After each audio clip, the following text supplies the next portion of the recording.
7 o'clock. Let's call the meeting to order. Do our pledge of allegiance. I pledge allegiance to the flag of the United States of America, to the republic for which it stands, one nation, under God, indivisible, with liberty and justice for all.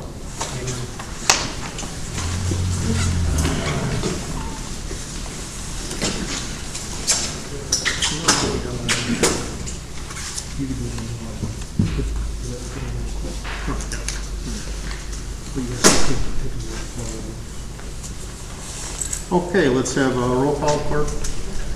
Anderson. Here. Rickstraw. Here. Adams. Here. Wojcicki. Here. Here. Here. All present. Okay, thank you. Public comment. First item is Robert Beltran.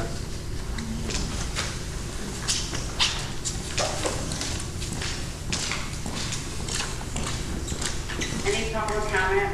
Oh, sorry, wait. Any public comment from the call-in? Any public comment? Any public comment? No public comment from the call-in. Go ahead, Chris. Okay, go ahead, Robert. Robert Beltran, Mchenry Township. When this board was elected, one of the first things that they mentioned, and that's been mentioned again, was that one of their objectives was to eliminate mission creep. And I have to say this board has been nothing about mission creep, but about mission creep. It has been mission creeping into the roles of the road district, the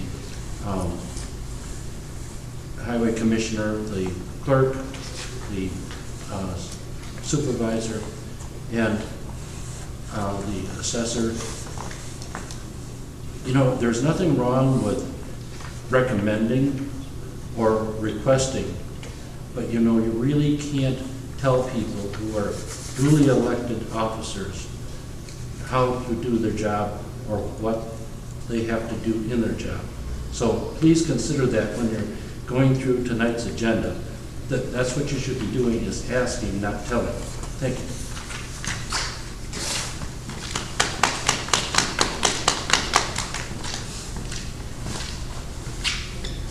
Next, Michael Kohler.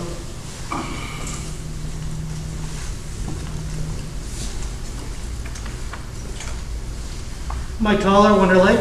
I'll make my comment tonight very, very short and brief. I just wanted to come up here and say 5 times, Bob. 5 times the people of this township have told you we don't want what you're selling. Well, you get the hint now. Thank you.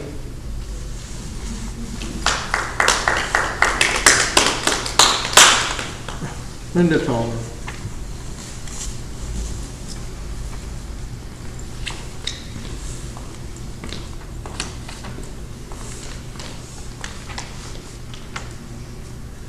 Linda Toller, Wonder Lake. Good evening. Being as today is my birthday, I thought I'd do something a little different. I thought I'll get up there and say everything nice I can think of about trustees Rakestraw, Anderson, and Beer. Spread a little love in a meeting sure to be full of spite and violence. But then I hit a snag. For you see, any good traits the 3 of you possess have been twisted and mutilated into just cause for terrible actions. Your determination would be admirable, Bob, if we were not so enveloped in your own agenda that you've completely failed to see all the signs that you are trying to lead in a direction no one wants to go. I'm sorry that your life has not gone the way you wanted it to, and I'm even more sorry that you cannot seem to find it in yourself to live with that. But stop trying to make everyone else as miserable as you are. Pride in a goal achieved is understandable, unless that goal causes so much grief and hardship on so many others, Mr. Rakestraw. At that point, it becomes pride in misusing your power and position, hardly an uplifting idea. The determination to see something to its end, even after being warned repeatedly by many different sources that the action is unjust and bordering on cruel, is not admirable, It's foolish. And Mr. Revere, well, you're here too, by the skin of your teeth and the luck of your connections. I have nothing more to say about you. I truly wish I could find one thing about you three that I can actually show as a sign that you are decent people. But you've tarnished it all. There's nothing. It pains me that I failed in this, but it pains me more that you failed me so thoroughly. You failed us. So being as it is still my birthday, I make my wish that the incoming Board of Trustees do what they are appointed to do and listen to the people of this township to make it something we can all be proud of again. Thank you.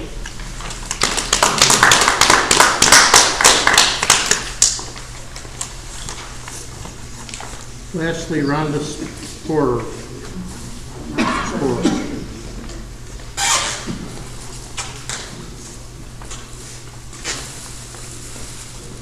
Good evening.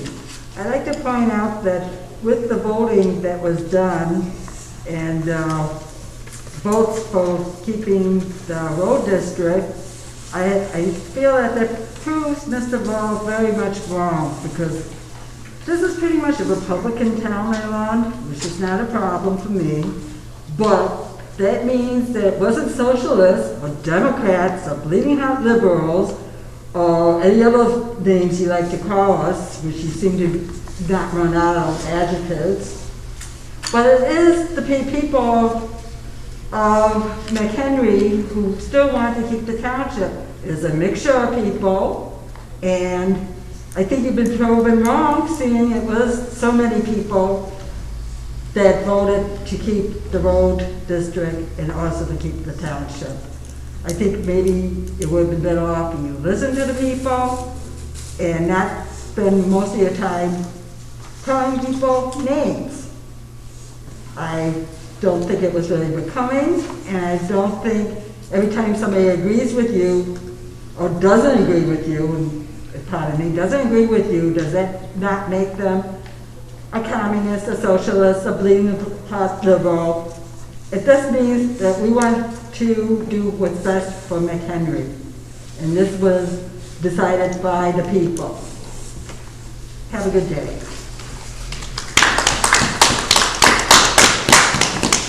Okay, that's all I have. Is anybody else, do they want to sign up and do it? Okay. I do. I'm sorry, you want to sign up? Yeah. Okay.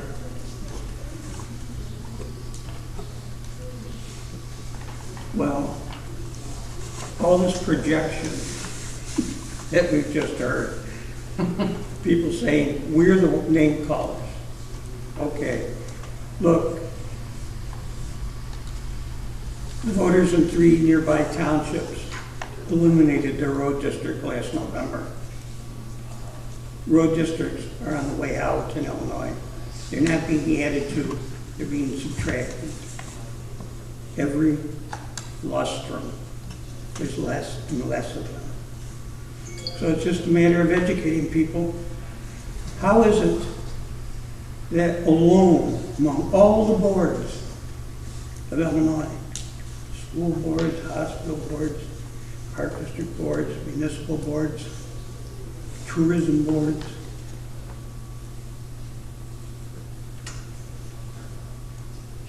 the board decides what is to be done. But in townships, this is an anachronistic throwback to an antebellum Illinois. Why do we have it? The welfare state has grown to the point where the number of people applying for benefits is approaching nil. Okay, yet we still have paying $8, $10 for every dollar we give out in benefits. It just doesn't make any sense. And in the end, there'll be a cost-cutting analysis, just like in Iowa, where they got rid of every township in 1952. Every last one. So, it's a long haul, but the township people are losing.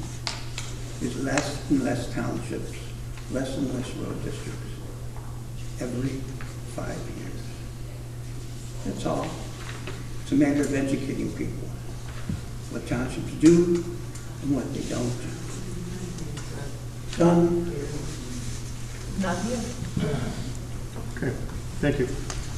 All right. Did I say something? Yes, you may. I think any of the microphones are working. Does everybody have their microphones on? Can you hear Last me? week we had Can you hear a, me? can you hear me? Hello? That one's not working, that one, yours, his, none of them. Hello? Test, test, test. No. They're not, you're right. Go ahead, Stan. I'll see you. Maybe something switches off or something, I don't know.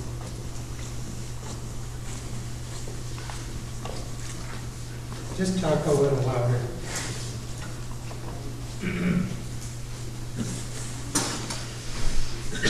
Last Monday, we had a budget meeting that I thought was pretty interesting. There were some comments made, specifically by Mr. Rakestraw, about how proud he was of the work he's done with this township. Well, I'm just looking through some figures on the town fund budget. And the thing that really sticks in my mind is in the year 2018, 2019, we got $48,508 from bus grants. In 2019, 2020, we got $30,466 in bus grants. This year, we got nothing. And let's move on. Let's go to legal services. In 2017 and 2018, legal services was $34,000. This year, it's $68,000 and still counting. Okay?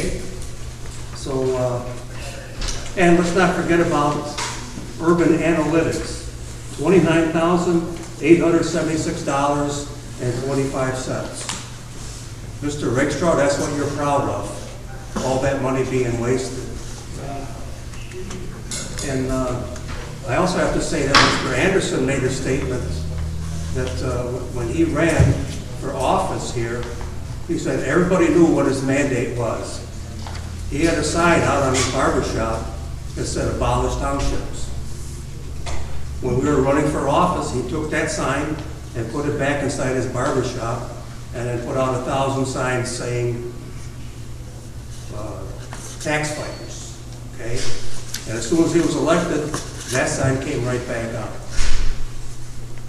And what he doesn't understand is being an elected official, you're supposed to represent the people that elected you, and you still don't get that. After 3, 4 failed referendums, you still don't get it. That's all I got.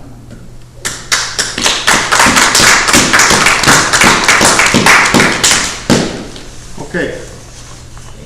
Done with public comment. Approval of the minutes. Can we roll these all into one motion, guys? Or? No. No, okay. Review the regular township minutes on March 11th. I don't know why that one's first, but 2020. I need a motion to, I'll make a motion to approve those minutes okay, for the March 11th meeting. okay, And I think we should do them each one separately. okay, Great. that's fine. I'll second that motion. Discussion on that, on those. Yeah, discussion, go to page 7, little I.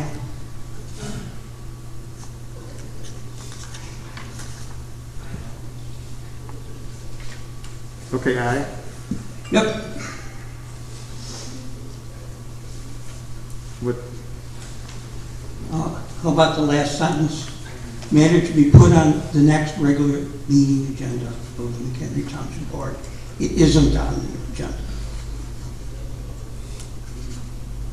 okay, obviously an error. But I do know it's a resolution that's coming up tonight to address that, so. No, there isn't a resolution coming up to I address believe there is. That goes on May, this was our minutes, so that matter to be put next regular agenda, so I was able to include G, H, and I into one resolution, which is in the board packets for tonight's meeting. So that is part of your packet tonight and is in the township notice resolution regarding the clerk consulting. So that is in there. Certainly can make modification to the resolution, but it was my goal to get that in the board packet and also have it on tonight's meeting. So it is included, Steve, it just isn't a separate line item, I guess. If you get into the resolution itself, which is the township notification, kind of fast forwarding, it would be actually item 5 within the resolution. And let me see if I can find it on the page in the board packet. I think it is page...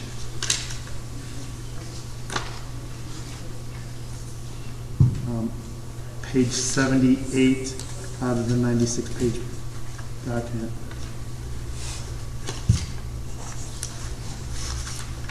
Okay. So it will be included. So, anything else on the Okay, none being heard, let's have a vote. Mr. Anderson? Yes. Mr. Rakestraw? Yes. Mr. Adams, yes. Mr. Beer? No. And Mr. Wojciechowski? Yes. Okay.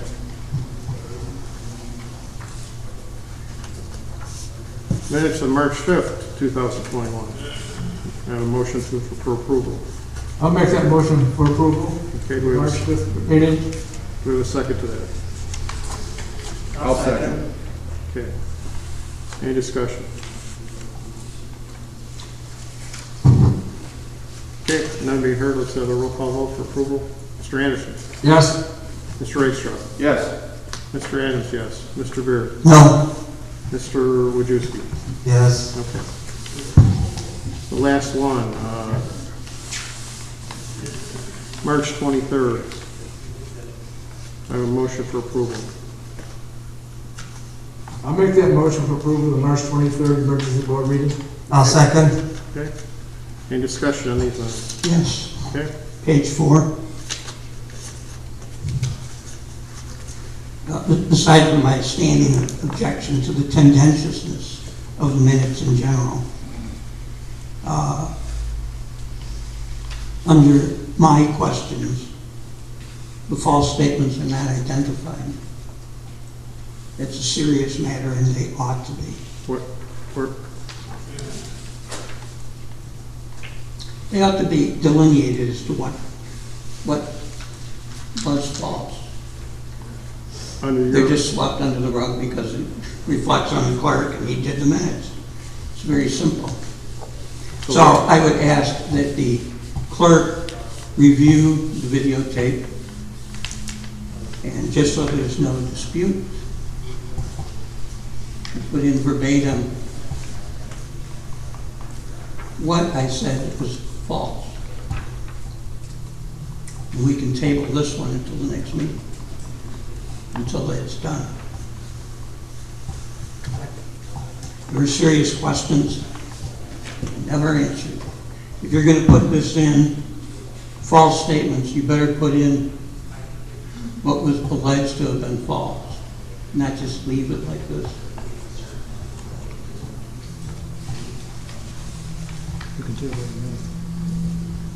how does everybody else feel about this? Is a motion by Steve to table to get that straightened out? I Yes. guess so. Yes. I'll second it.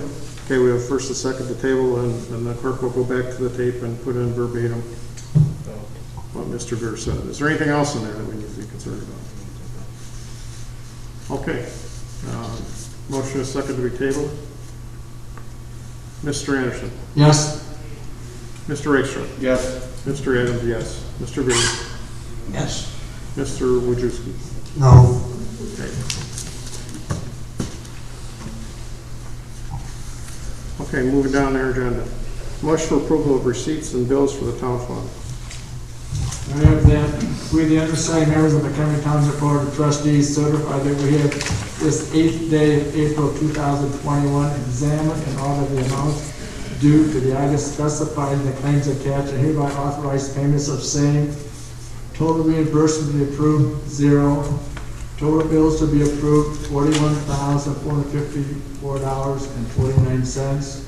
Total bills paid prior to audit, $23,438.73. Total be approved, $64,893.22. Total receipts, $14,696.60. I move to accept the receipts and pay the bills for the town fund. Okay, I'll second that motion. Any discussion? Well, just a question as to why Sure. certain legal charges are put into other categories.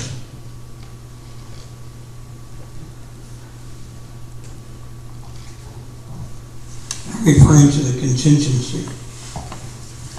I understand.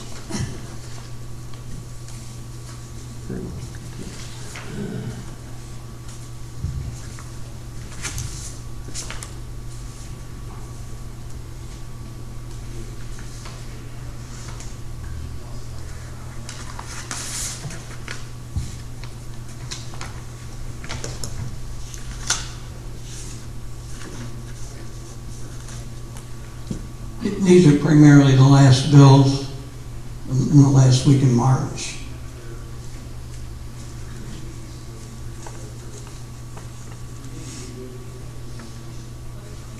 Yeah, what's the issue? I guess I don't understand. Well, the issue is why they haven't been included in the total, or why they're in a separate classification.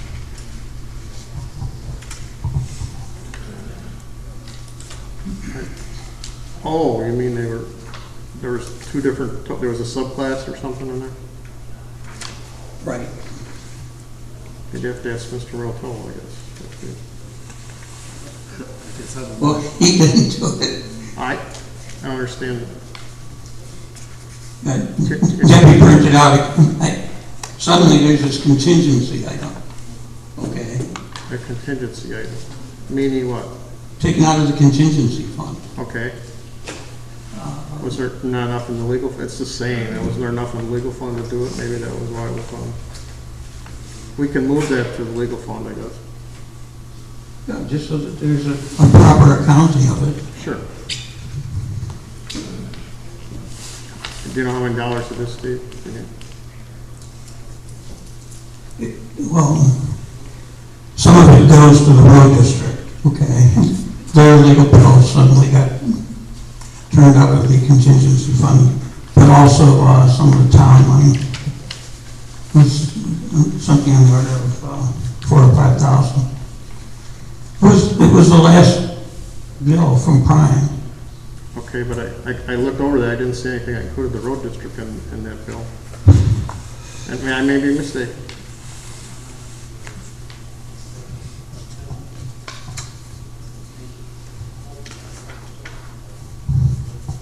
Well, I thought if the budgeted amounts are exhausted, then there has to be some action taken by the board, right, Mr. Moonstone? They can come under contingency. They can come out of contingency, and or if they go over the budget amount, you can do what is exactly is on the, I believe on your agenda tonight, is the transfer of funds. When within the local government, there's a budget section within Chapter 50 that allows for transfers up to 10%, but that would be up for the board. I think it's on the later motions. I think your microphone's off. Oh, I'm sorry. Yeah, so it's, I believe it's in G tonight. So the transfer of funds, so that when the funds get over, then they would get adjusted. So this is what I'm referring to. There's two prime bills. Is this a contingency fund? I don't know. It just says contingency. Yeah, but Oh, I see. So then, my recommendation is then, if the board so desires, take these out of the legal budget line item, and if it is exhausted and you're trying to then balance it, you could certainly do a fund transfer if you want to do it that way too. Whatever's the pleasure of the board on that. Well, so the contingency fund is what then? It's just money that can be taken out for anything? It can be used for extraordinary matters. It could be used for matters where the board, in its discretion, finds that they're short in a budget line item. Well, the board didn't have any hand in this. This is just presented. I'm just trying to figure out why. So the contingency is for that very reason, usually extraordinary items or a line item where you've exceeded it a little bit, and you need to pull from another fund, so you're pulling it from the contingency fund. The other scenario is where you've exhausted that fund and you still have plenty of money within your fund itself. Then you have a transfer of funds, which I believe then you have in your packet tonight regarding that allocation to bring those balances then into accordance. We may be able to solve this real easily. I could, I'm looking at the town fund. There's $4,075 left in legal services, and maybe that's where it should go, Mr. Drew, is what you're saying? If there's funds available, then I would just put it back into legal. Sure. So if you give me an amount, we can just make a motion to do that. Or I can add them together if you show it to me. Yeah, well, I only ask this because we're in the middle of the budget preparation. And contingencies are for things when we have had all kinds of legal fees this year, and they were unexpected. So, well, they were all avoidable if the road district hadn't. Sure, that may be true, but that's why we use contingencies. If the electors had obeyed the law. Okay, let's not, no audience, okay. Anyways, let's stay on this topic, so. I just don't want to see something on the budget totals, contingency, and it's like, well, what? When we're trying to figure out. It's first unusual things that happen. We gotta have some contingency monies. We can't account for everything. That's what I'm trying to say. And that's kind of what it's for.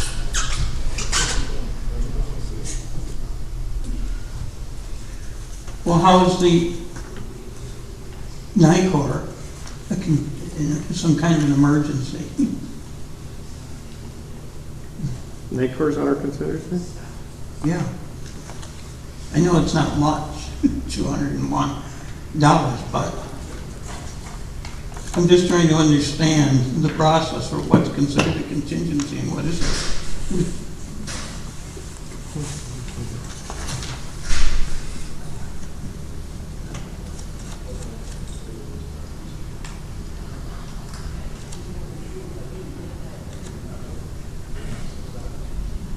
If we run out of funds in the line item, sometimes we use contingency.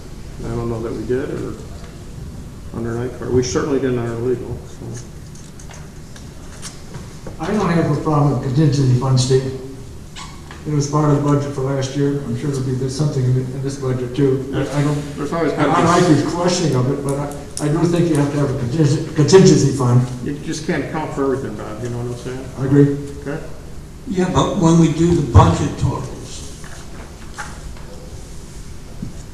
are these legal fees going to be put into this past fiscal year's column for legal fees, or does it go into contingency? I believe some legal fees have been paid out of contingency, have they not?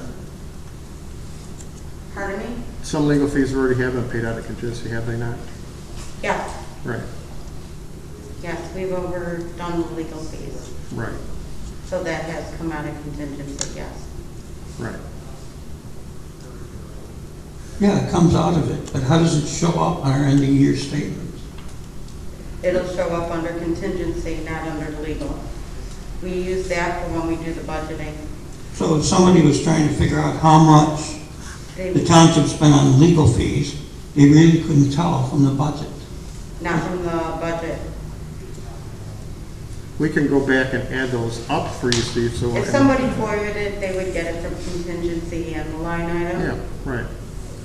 And when we do the new budgeting, we look at what was put into contingency to see where we. See where we are for the budget for legal. Contingency is usually used for unexpected stuff, like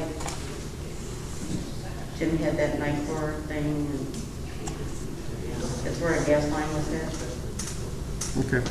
It was an unexpected expense. All right, so the budget goes online, right? Yeah. But there's no way for anybody to tell from that. They would tell from what we proposed for the next budget, because we look at, when Craig's doing the budget, he asks for that breakdown. Right. So it would be included in whatever needed to be. Like if legal fee had to go up, like we did last year, we bumped it up a ton because we had a ton in contingency, because we weren't expecting to spend so much in legal.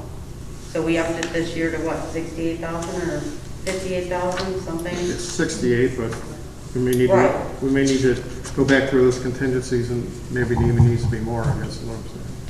Right, so the year before, we took it, that's why we increased it so high. Right, Last year. right. We do the same thing in this budget process. Right, we will.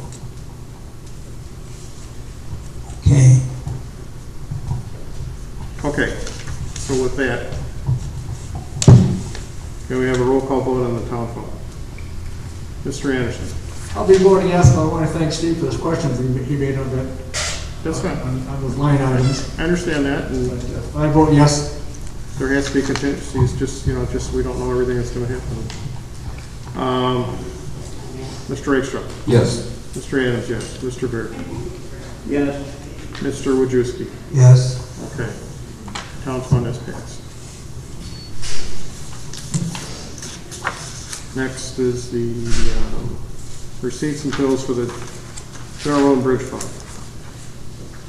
Total reimbursements to be approved, 0. Total bills to be approved, $36,523.03. Total bills paid prior to audit, $11,208.75. Total to be approved, $47,731.78. Total receipts, $13,374.72. I make a motion that we accept the receipts and pay the bills for the General Road and Bridge. Second. Any discussion on that? Yes. Okay.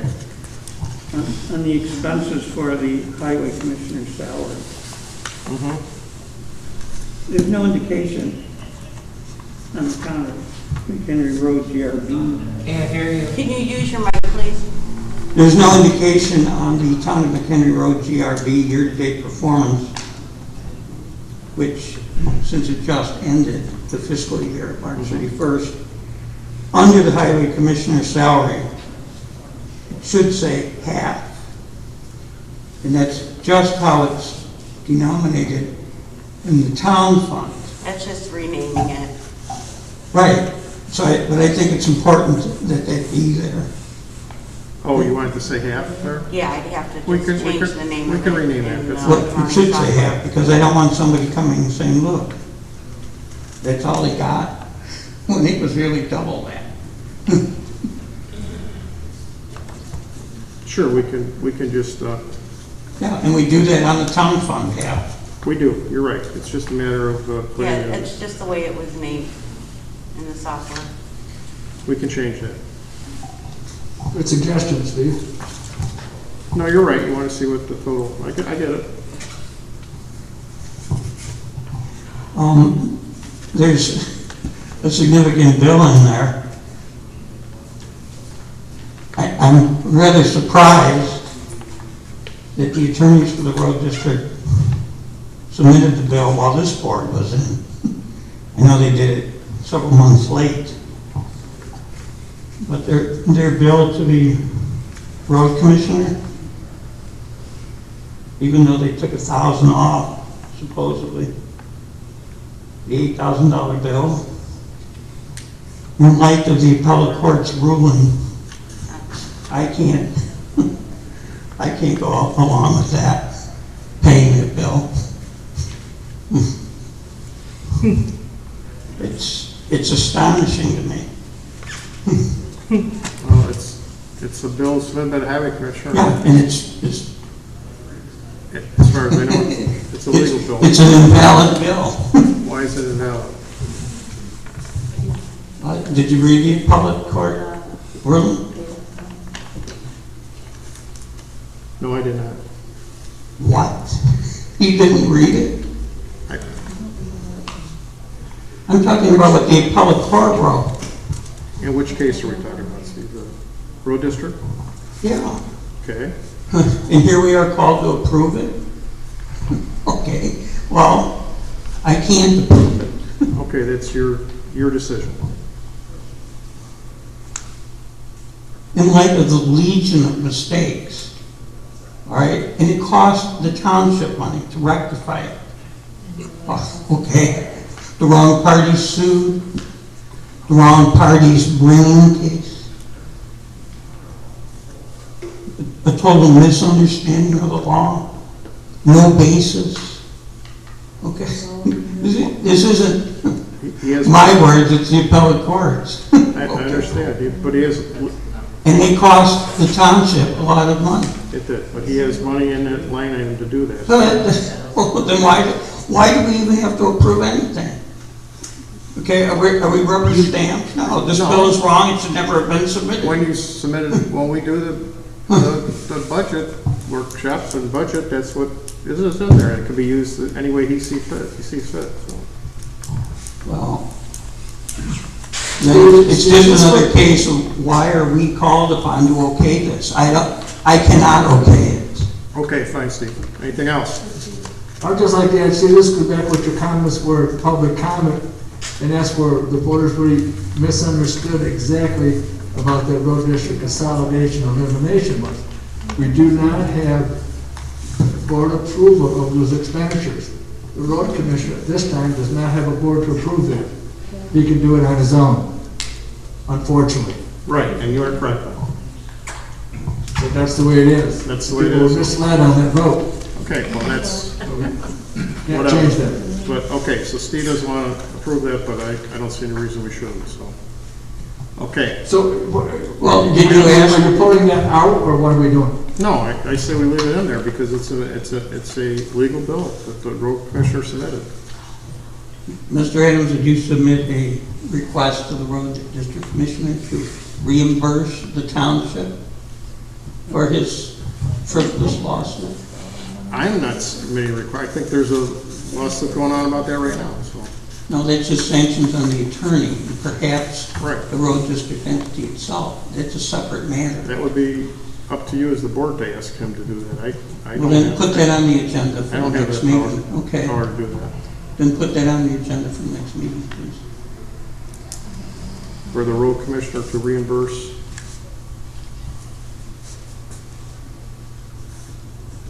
Reimburse the township for our legal expenses in defending the frivolous matter, all related to the levy question. You can't force him to do that. Well, we'll see about that. Okay. I want it on the agenda so we can vote on it.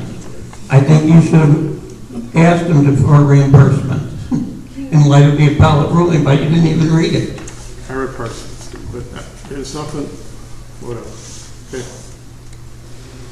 So,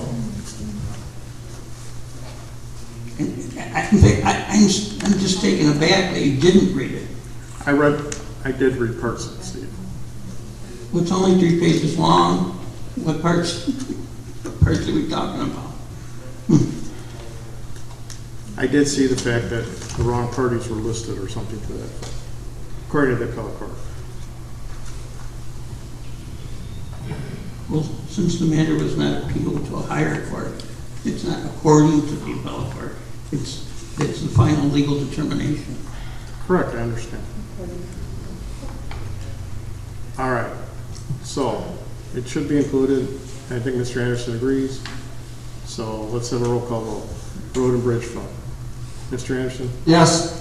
Mr. Eggstruck? Yes, except for the bill for the aforementioned discussion that we just had. Mr. Adams, yes. Mr. Veer? Yes, except for the bill submitted by the Wambach firm. Mr. Wojciechowski? Yes. Okay, motion passes.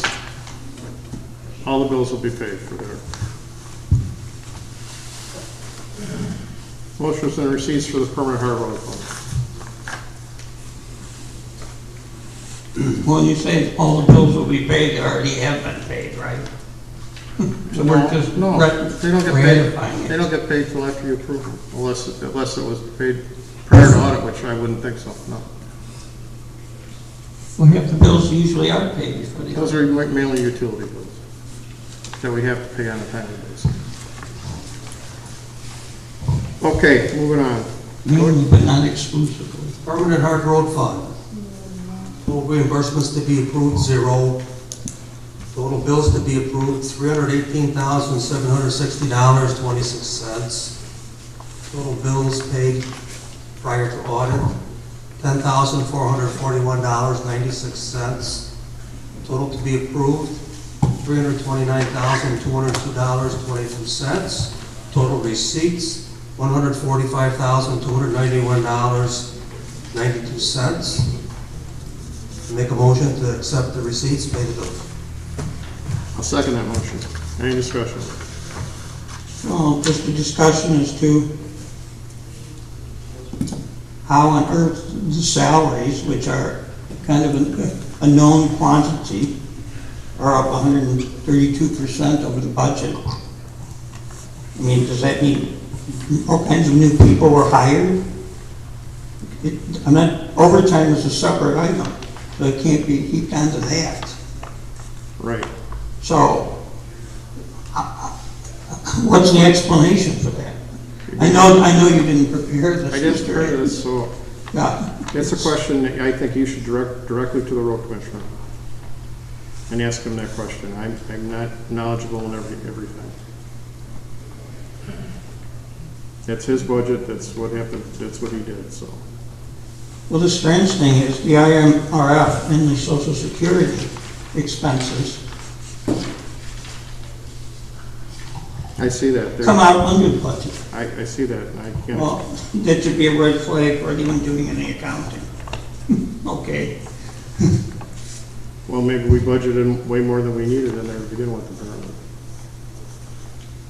But it was all based on the prior year's expenses. We didn't just pull numbers out Sure, of I a hat. understand that. I think you should call the road commissioner or email him and ask him about that question. Steve, when it comes to this from the road commissioner, he does have that power, he doesn't have a board, we just rubber stamp what he puts before us. Well, I'm not going to be a rubber stamp. Okay.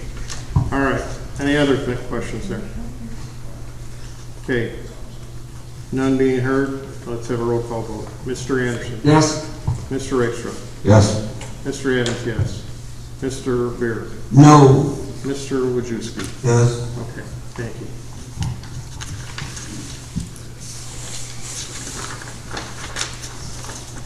Okay, now we're to fund transfers for the end of the year, which is a normal thing we do where a line item runs out and then we can take 10% from somewhere else to cover that line item because we can't always make everything perfectly come out. The town is in here somewhere.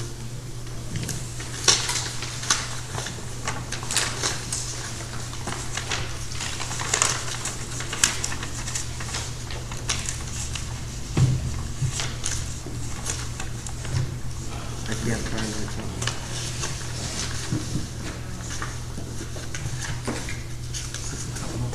Yeah. So if you're looking at the transfers in the town fund, we're looking at from support salaries transferring $2,988, from administration HRA elected $1,710, from administrative HR supported $2,990, administer capital outlay $3,000 for a total of $10,688, and that's to cover the expenses on the other side that went over. Elected official salary $62. We tried to cut that. We had an extra meeting or something. Somehow it came out a little higher. Employee insurance, that you'll see that all throughout there, and the reasoning for that was our dental and vision was higher than we had budgeted, and that's what happened there. Telephone also, it just went up. Consulting service, we went over by $203. And that's mainly due to the telephone WebEx thing that we have. We have to pay that. We weren't expecting that when that budget was set. That was before COVID. So we did pretty good there. It was just a little bit different. Employee insurance again, that was same as before. Telephone just went up, $374. Green publishing, we went $125 over. That was from the assessor's side. She needs to print certain things she just went a little bit over what was budgeted. Dues were $25. Park salaries, $1874. That was due to by the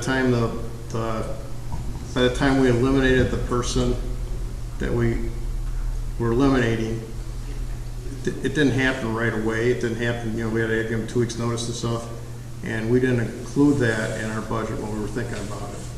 So it's just slightly higher because he was paid before he got let go there. So we weren't including that. And then utilities are up in all places, mainly because I believe there's nobody in those buildings, so it costs more to heat them this last year. When there's people in there, you don't need to heat up, but it's high, et cetera, et cetera.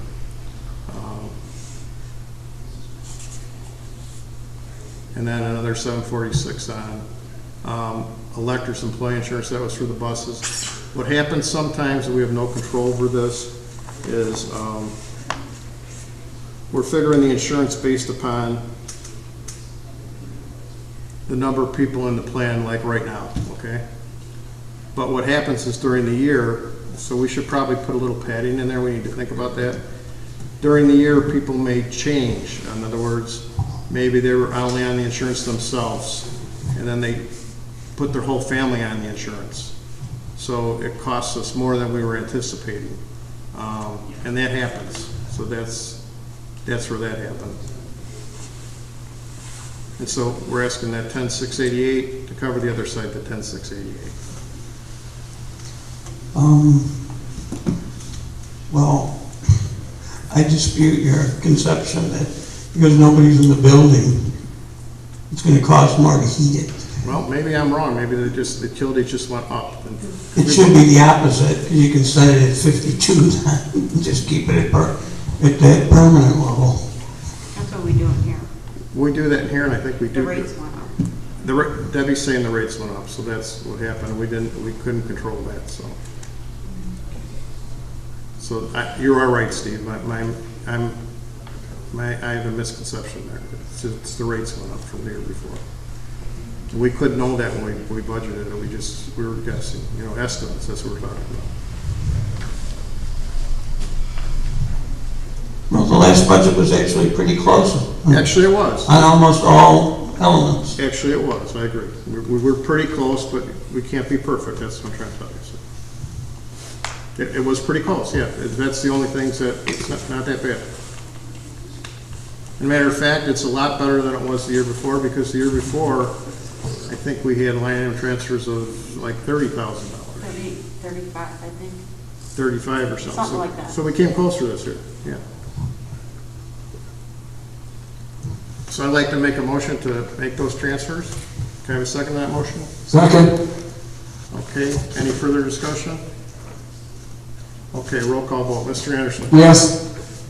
Mr. Rakestraw? Yes. Mr. Adams, yes. Mr. Beer? Yes. And Mr. Wojcicki? Yes. Okay. And we have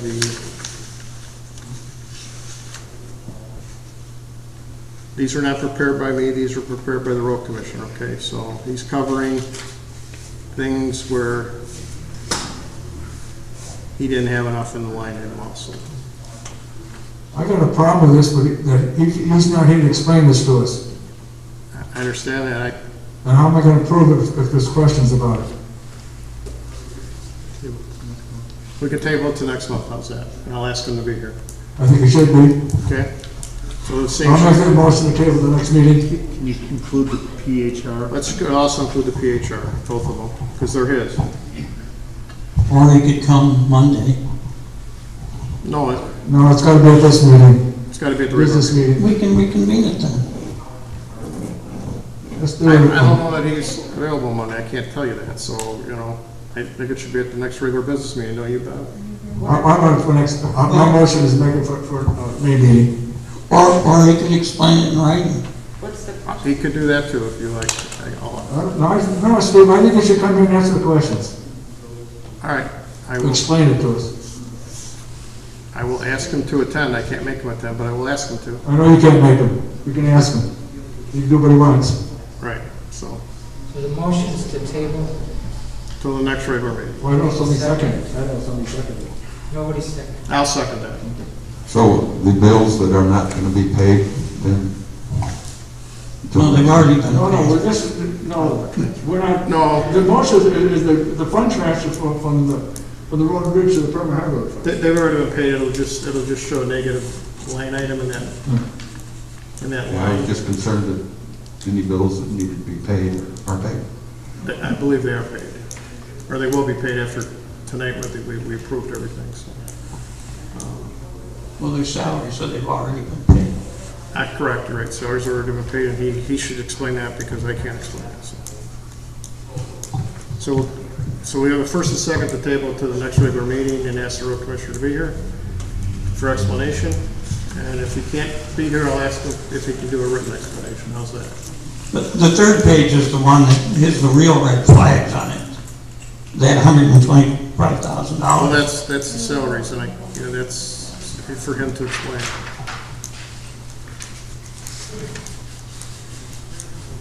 I know no one else is hired, Steve, I know that. Matter of fact, I know for a fact they're down one less person than they were previously, so. Well, then that means somebody got a gigantic raise. Oh, I don't think that happened, so. Well, then how do you explain it? Okay, No new people, but more than $125,000. Then again, the road commissioner can explain that, okay? So we'll ask him for the written explanation or to be here. So we had a first and a second to hold it to the next regular business meeting. Mr. Anderson, roll call. Yes. Mr. Rickstrom. Yes. Mr. Adams, yes. Mr. Beard. Yes. Mr. Wojciechowski. Yes. Okay. Okay, moving on to new business. Trustee Anderson requests the approval of a letter that he has drafted to send to Senator Craig Wilcox, subject to the 60 ILCS 1/220-15, distribution of the general fund for the benefit of senior citizens. Did you bring that letter, Bob? I did. Do you want me to start with the motion so we can discuss it? Sure. Okay. So I'll make a motion that we move forward to look at this letter I draft for approval this evening. Okay. I'll second. We have first and second. Let's have discussion. What I do, I guess you should read. I guess you should read the letter so we can have discussion. Yes, but first I have copies for everybody, but what I'd also like to add with this to send to him is the two resolutions that were filed about the transfer of the funds. So I got a copy of this, I'll just bring it out and give everybody a copy, and I'll read it when I get back. Take a chance to look at it.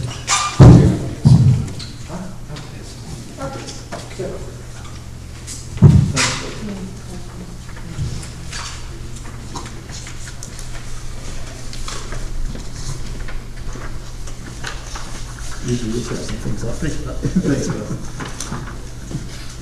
You're welcome.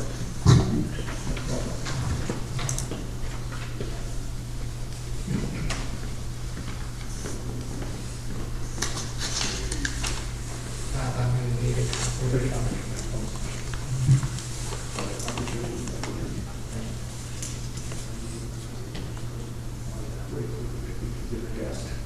Yeah, that's pretty fun. I need it.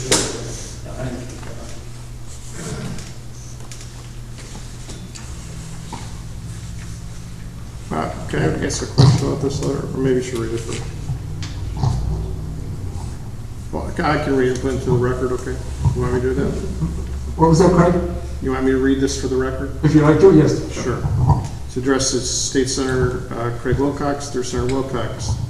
Subject 60 ILCS 1/220-15, distribution from the Township General Fund for the benefit of senior citizens. Whenever the electors who attend an annual or special township meeting, electors made by resolution and by the affirmative vote of only 2/3 of, should that be electors? Electors? Yes. That shouldn't be lectors, right, Bob? Third sentence, of electors, right? Yes.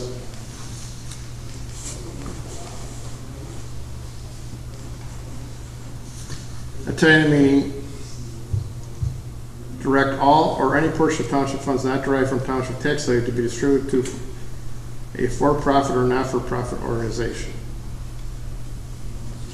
Please see examples of special township meeting resolutions 0303-2021A and 0303-2021B at the Mchenry Township Elector Special Meeting on March 16th at the Mchenry Township Hall with 36 residents present. Mchenry Township has about 48,000 residents. Action was taken which will come at a taxpayer cost of about $410,000 to reverse votes and resolutions made by the electors in the Mchenry Township Board of Housing, Bus and City Conservation Township officials. Can you speak up, please? I'm sorry. Which will come at taxpayer cost for intent to reverse votes resolutions made by the elected McHenry Township Board of Housing, Township Bus Services, setting compensation of township officials for a 4-year term, starting May 17, 2021. It is crystal clear that 60 ILCS 1/220-15 is not in the best interest of the majority of citizens.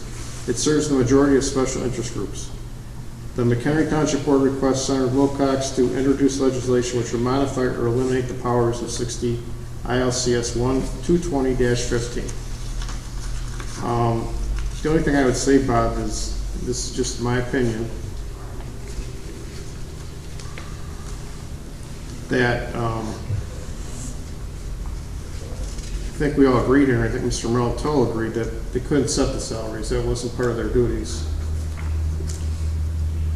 or part of the things that they can do. So that's why. But we also, it also has been determined that that may happen with the new board. It's illegal. The new board can't do it either. They can't do it. They can, because they can force it to court. From what I read from Mr. Melitole, it said that if the new board moved forward with that, it would take legal action to stop it. Is that true, Mr. Wilson? I don't think the new board can change salaries, can they? Not legally, Right. but it There you doesn't go. mean they can't. You do it. You do all kinds of things. Just like you did. All right. So, all right, that's the letter, so.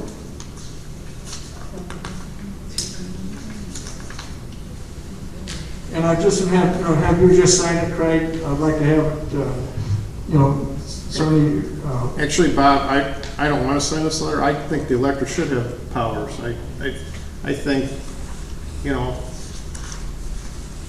understand that, but if the board moves this forward, I think this letter is about a board approval with a vote to move it forward. You also have a vote whether you want to support this letter or not, like everybody on this board. right, yeah, I wouldn't support it because I feel. But if And the don't get board me is wrong, supporting this, I you don't- have to supervise to sign it. I don't feel that the elector should have the power to raise salaries, and it's not in their duties. Okay. You expressed that in a meeting. I Okay, understand. I've expressed it, but I believe they should have certain powers that are already there. So I wouldn't be in support of this letter, just so you know that. But the rest of you can sign it. That's up to you.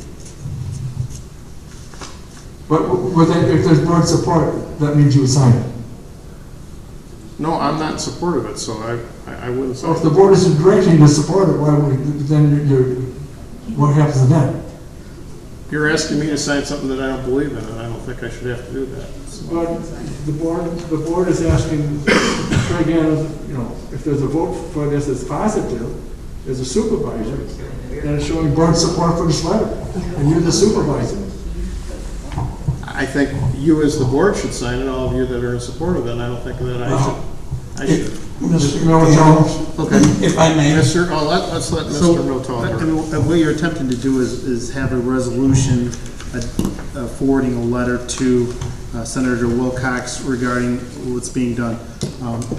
If we put this in a, let's, for example, a resolution that the board hereby directs that a letter be sent to Senator Wilcox, attaches a copy of the letter, you have the vote, let's say the majority of the vote carries the day, you would have the vote show who voted what, you'd have as a copy of the resolution, which you would sign as the supervisor, the clerk would sign as clerk. Sure. And then you would note those who voted in favor of those who voted against it. I understand that. I get that, and if we do that, then. I just feel like as a supervisor, if you have board support, you should be signing it. Well, as long as. You can put, I don't care if you put in there As long as it shows the votes, you know what I'm saying? Right, yes. Yeah, okay. And then also, I'd like to have it on the township station. Sure, obviously. That's what it is. Okay. I think a copy of the board's resolution setting salaries should also be included with this letter. Yeah, that's what, I just put that in, Steve, because that's one of my notes here too, is that we want a signed copy of those resolutions in that letter, not just a blank one like I've got, but the signed copies. Right, but I'm talking about the board's resolution setting the salaries more than 180 days before the election. That should also be included. Okay?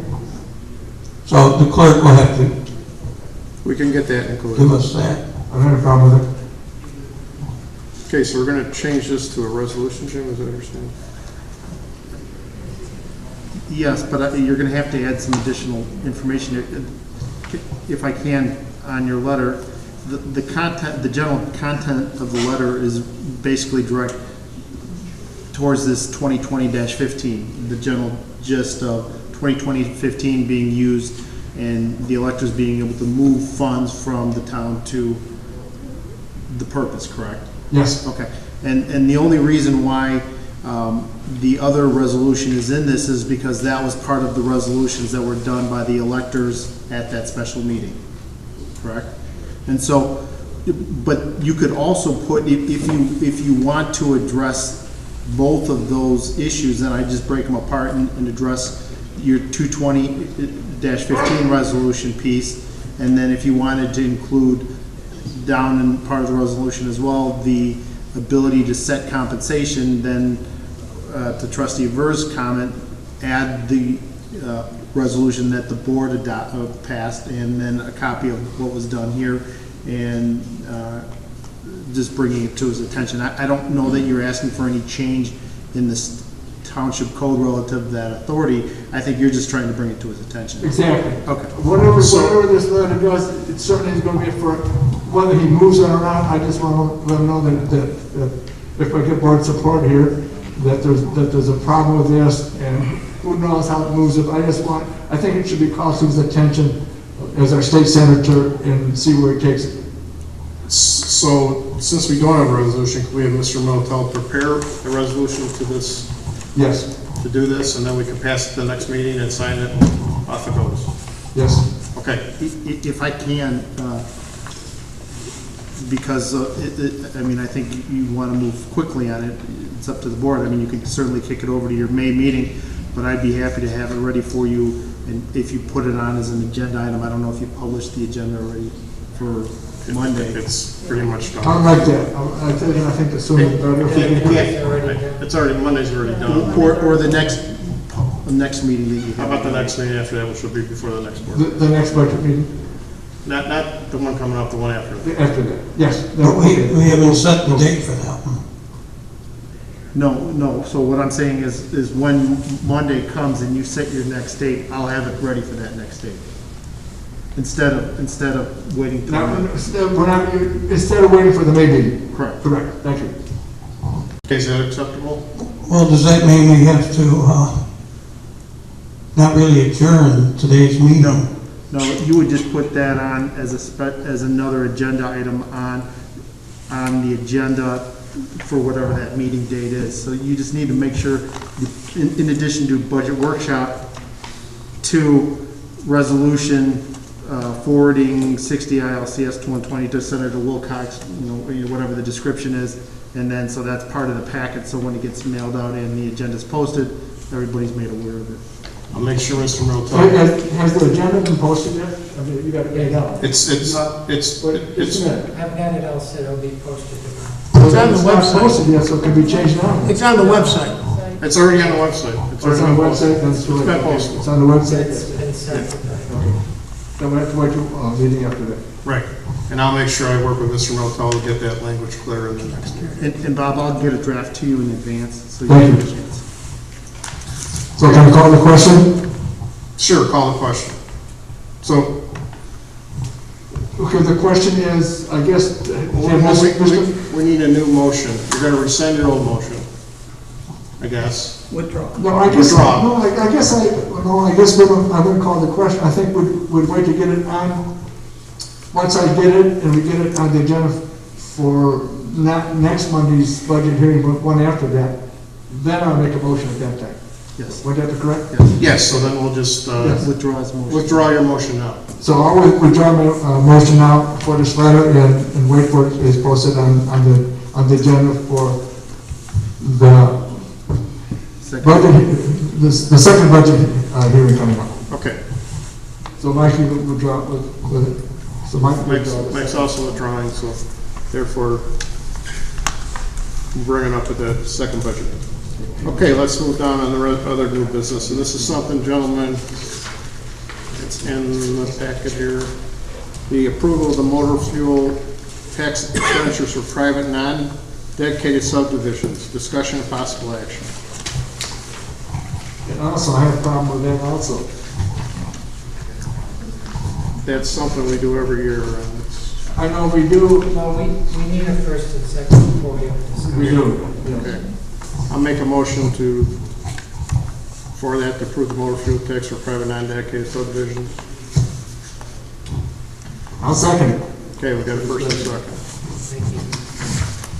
The problem I've got with it is that was sent on from the packet from the road commissioner. It was so small I couldn't read it. We only had it for 2 days. Oh, okay. But you got a breakdown of who's getting that money. We've never done that before. We've approved it. No, it's always been there, Bob. A breakdown like that? Yes, it has. Oh, I don't remember seeing the breakdown. Yeah, it's always been broken down. But anyway, I didn't have a chance to look at that the breakdown. It's this. I mean, he always breaks it down the same way. I shouldn't say that. It's by the subdivision, right? And so it's But so who? I guess the question would be. That the subdivision. I know he can do what he wants, but if he wants us to approve it here on the agenda, it's nice to be able to say, well, why did you give one subdivision? In other words, why does one subdivision get a certain amount and another amount of money? I think it goes by the length of the road. It does, Bob. You can see that. It does. I couldn't read that. No, I think it goes by the number of people. It's a per capita. No, it goes by the mile. No, that's why they have the miles listed. And if you look, they go up with the further miles and down with the lower miles. Now we have to put on services. Oh, so much of mine, I think the mile would be more effective than the person, if that's the case. It's a formula that he doesn't make up. It comes from, statute or something. Just not something statute. And then the only thing, like I'm not the expert either, but then the subdivisions ask for they put in their request for what their needs are going to be for that next year. You understand what I'm saying? And I understand if they don't put the request in, they miss out on it. They do. Yes. But like if you look at the top one there, Crest Hill, aggregate, I have a hard time reading this, surface course. So they want some kind of aggregate surface course on their road. I don't have, that would not, you answered my question. Okay. As long as it's out on a mile basis, that's a fair way to put it out. Yeah, I believe that's how it's done. And it's probably, well, he's got to do it from the state. Correct. It's not something he can just decide. I don't have a problem with it. Okay. Thank you. So we have a motion and a second. Any further questions or discussion on that? Okay, none being heard, let's have a roll call vote. Mr. Anderson? Yes. Mr. Rakestraw? Yes. Mr. Adams, yes. Mr. Beard? No. Mr. Wojciechowski? Yes. Okay.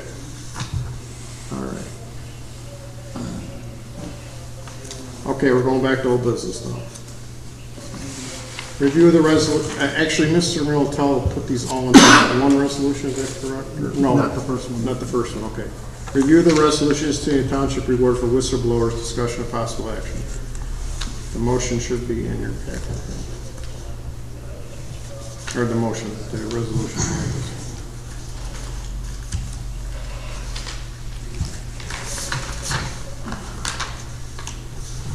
It was in the board packet, it's in your packet.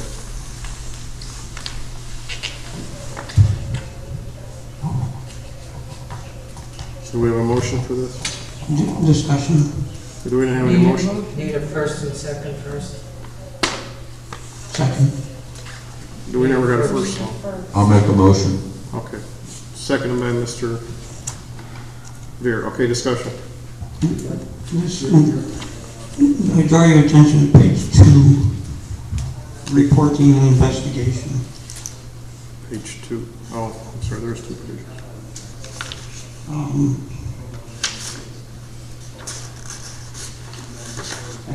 I think the supervisor, this is in the presence of one of the future board members, I think the supervisor should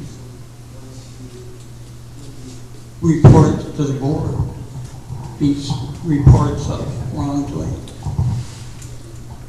and not just keep it to himself. Fair statement. So we could add a line in there that says, what the line says is reports and disclosures made pursuant to this policy is made to the township supervisor unless it concerns the township supervisor, which should then be reported to the board. No, I think that the supervisor he wants should report to the board He wants the anything that comes investigation in. report. Okay, so reports and disclosures made to the policy should be made to the township supervisor, who then should make that available to the township board, should then report it to the township board. Well, you could just add a sentence at the end. All reports disclosure shall be investigated and reported to the township board. Wouldn't that work? Yes. Well, that means that the supervisor makes an investigation and then makes a determination. I think the supervisor should report to the board, and then in unison, they should arrive at how it should be investigated. Especially, it's something involving the supervisor. Arbitrary and capricious process.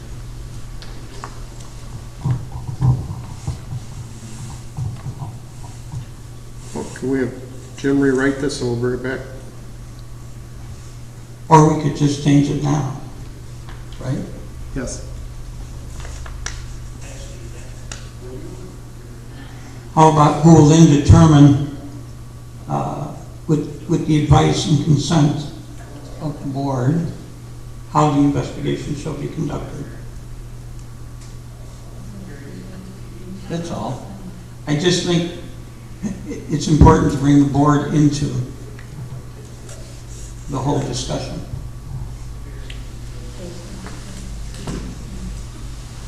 So what he's saying is, reports and disclosures made pursuant to this policy shall be made to the township board, to the township supervisor, with the advice and consent of the board. Who will then determine, with the advice and consent of the board, how the investigation shall be conducted.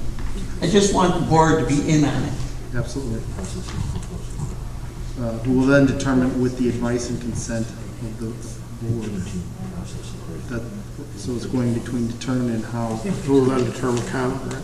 Who will determine with the advice and consent of the board how the investigation shall be conducted. So it's a phrase that'll go in between determine and how, tying in the township board. So with the advice and consent of the board, what is being added?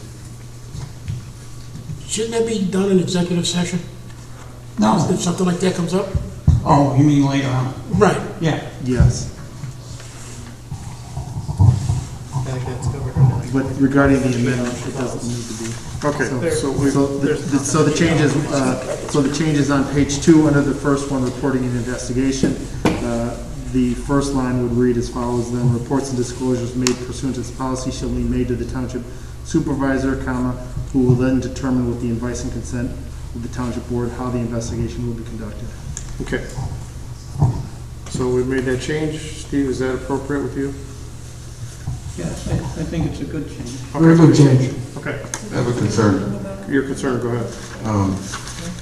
The reason why more people don't report misdeeds by any governmental agency is the fact that once the name is known, there's a retaliation factor. People could be going by their house and egging their house or slashing tires or things of that nature. And I wonder if we aren't being a little short-sighted and not trying to have that person who's reporting this remain concealed until it's totally public. It's a confidentiality clause. I know it's a confidentiality clause, but that doesn't stop Mike, people don't from get, retaliating. Mike, don't get out of the hood. Well, these are crimes of retaliation. These are separate crimes. Okay. And there's the retaliation is prohibited directly in the resolution. Yeah, three paragraphs down, so there's the confidentiality and then there's retaliation prohibited. So directly to your point, Mike, retaliation is completely prohibited and not only could be dismissed. There's a retaliation. I'll read it if you'd like. Well, here's what I'm getting at is, we had a meeting several months ago where we had a call-in meeting, and there were people doing lewd things on this. We should have been able to go after them. We didn't because of all the concerns that we wouldn't be able to find the people who actually did it. And that falls kind of in the same line of thought as we are facing here with somebody trying to do something to scare people off from doing the right thing. And I don't want to see that. I want to see people who are willing to come forward. We need those kinds of people, and face off and not have people retaliate against them. Well, we already have it in there. They can't be retaliated against. Craig, I know they're not supposed to be. Right, I understand. It's not going to stop a bunch of hooligans from doing it. Well, yeah, but then they would have, it says right there, they're subject to discipline if they can find out who it is. So. What's wrong with keeping a percentage of anonymity until this thing is brought out in the public and the facts are exposed? I don't think. Well, there's a confidentiality clause. Yeah, it's already in there. But before it should be kept confidential. Do you think that should be made stronger? How? I'm not sure how to do it. That's why I'm raising the question, but I think it should be considered. But it already says it should be kept confidential to the extent possible. So it will be kept confidential, do you understand? This really only affects township employees anyway.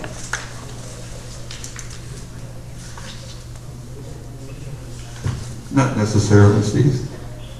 There could be work being done on a private person's house, and somebody spots it and points it out. They're not an employee. Well, anybody can get the reward. Right, Mr. Militello? Yes. Whether they're an employee or not. Yes. But as far as the punishment, okay, to anybody who breaks the confidentiality or retaliates, it would seem to me that it would only be enforceable against township employees. I'm quite suspicious of how this will work. I really don't believe that people who are brave enough to come forward and express the thoughts and the actual evidence that something wrong is being done. Well, that's why there's a monetary award there. Okay. Steve, I still think this is just not good enough for me. Okay, would you like to go back and have Mr. Militello rework some parts of this somehow on this registry? Well, we could vote this in and come up with an amendment later. I think there should be something in now. Other townships have this. This isn't, something that's never been done before.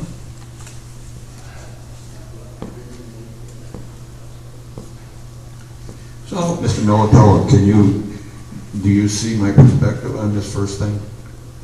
I hear you, I understand what you're saying. The problem is you can't make something that covers everybody. What you're trying to do is encourage the whistleblowing, and so you need something at least that gives them that incentive. And right now you've got three things that have covered that. One, you've got the no retaliation. Number two, you've got the confidentiality. And number three, you have some type of monetary incentive. So, I mean, there's no perfect systems, you know, so I'm open to suggestions as well. Bob and Stan, do you have any concerns about this? I do not. I like Steve bringing up that they get the board involved, but I don't have any problem. I read through it and I didn't even see what Steve was talking about. When Steve brought that up, I had to agree with him. But I read it and I didn't have a problem with it. No, I got nothing to say.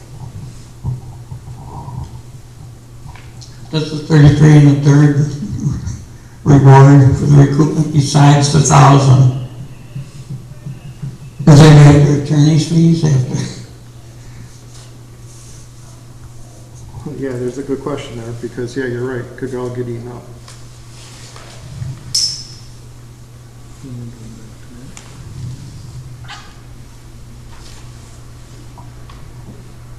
And else, Mike, I agree with Steve. I think we should get something right now, and like everything else, some people come up with different thoughts, give it a chance to work. They can always write some kind of amendment to it as time goes along, if some problems should come up with what you're referring to.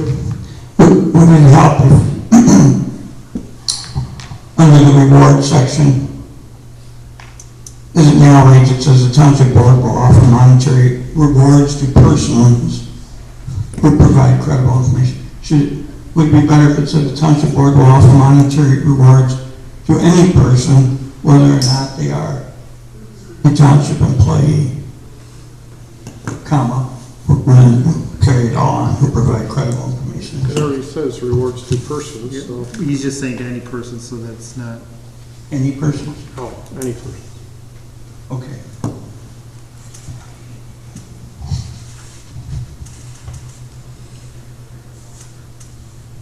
So, in the minutes that we were to adopt, there were resolutions that was passed by the board, but there wasn't any resolution number. Right, and they got added the last time. You told the clerk to add them, and they're posted. The other resolutions you passed. They're posted on the website with a number. And at that time, you told the clerk to add it as he saw fit.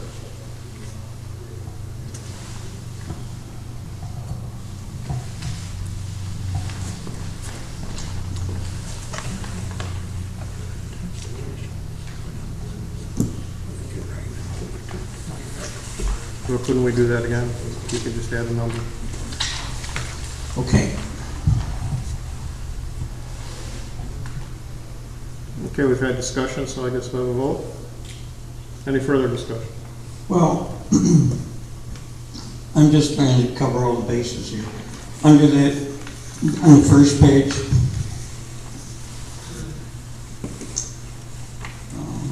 where is it?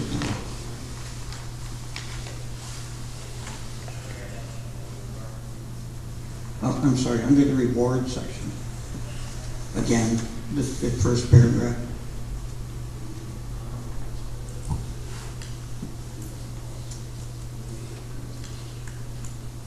There'll be plenty of times where the whistleblower will come up and then there'll be some kind of a restitution made, but there won't really be an arrest or a conviction.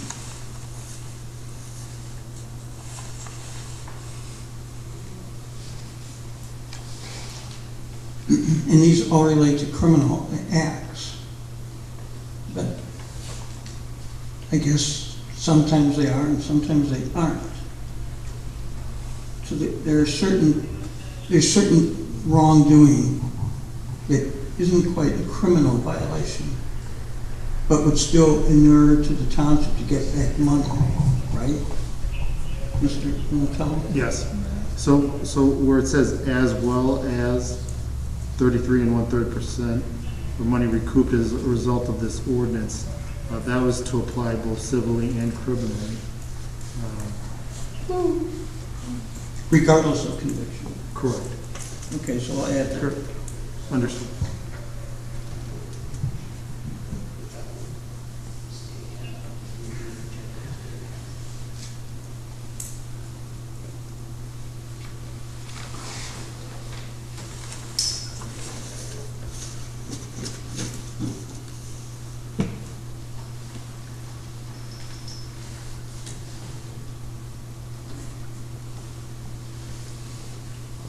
Okay, so somebody's caught taking equipment, gets reported.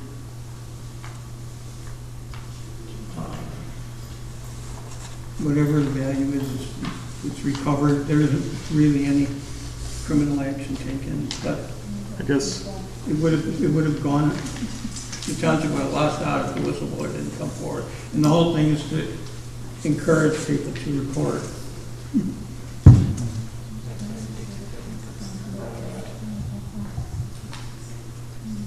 I don't understand something with it. So say it was equipment and it was, oh, okay, I get it, I guess. Or the township may agree not to prosecute somebody. Well, that's true too. But then how can there, where would the 33 1/3%, you're not gonna have any monies, right? Well, the value of whatever it is. Well, Okay, so I just don't, somebody, let's explain, say it's a, let's use an example. Say it's a truck, okay, let's say it's a truck. or gasoline, Okay, for gasoline. So where would the money come from? about 2 years worth of 20 gallons of gas every month, okay? Okay, And then it's reported, yeah, they did it, they're fired, okay. But they gave back money, there isn't any criminal prosecution.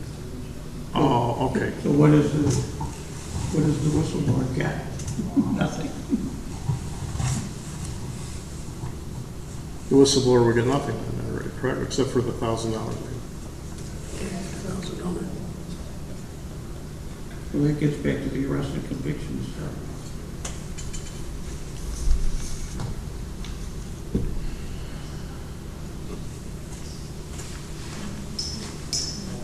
How about this, instead of as well as, how about or 33 1/3% of money or value recouped as a result of the disclosure?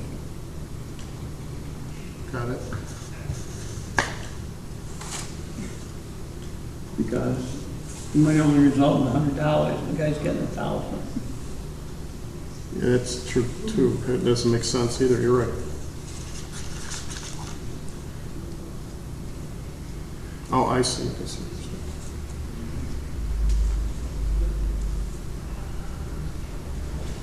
But say that, as your example of gasoline, let's use that. So that money's owed back to the township, correct? Yeah, and the guy pays it back.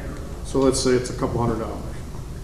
So out of that couple $100, we're gonna pay 33 1/3% of that couple $100? Yeah. There's money that can. The whistleblower won't know the exact amount of anything, he'll just report it in. I guess we're, I don't understand. Okay.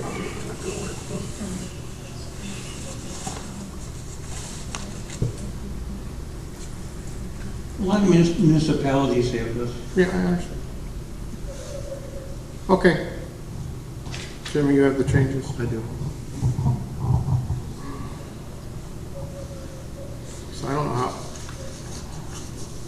Don't we need to have a document in front of us that's with all the changes? You can either adopt it based with these changes and we can go through them again, or I can clean them up and put it on your next meeting or budget meeting if you want to add that to another agenda item. Whatever the board wants to do. Or we could vote on this and then ratify it all with the clean copy. Yes, you could do that. So at least there'd be something in place when we get there. So we're not, so you're approving the resolution with the amendments that have been made. The amendments are as follows.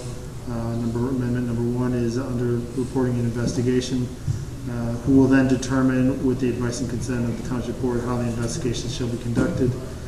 Amendment 2 would be the township board will offer monetary rewards to any persons. Amendment 3 would be $1,000 reward be given to all people who provide credible information leading to the arrest and conviction of persons responsible for such crimes, or 33 1/3% of money or value recouped as a result of the disclosure, regardless of criminal or civil action or conviction. Right. Or less, or more.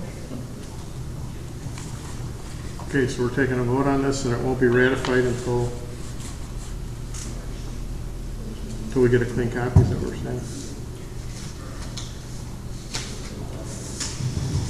Well, it'll be in force and effect immediately, right, Mr. Mulatello? We'll just ratify it so that...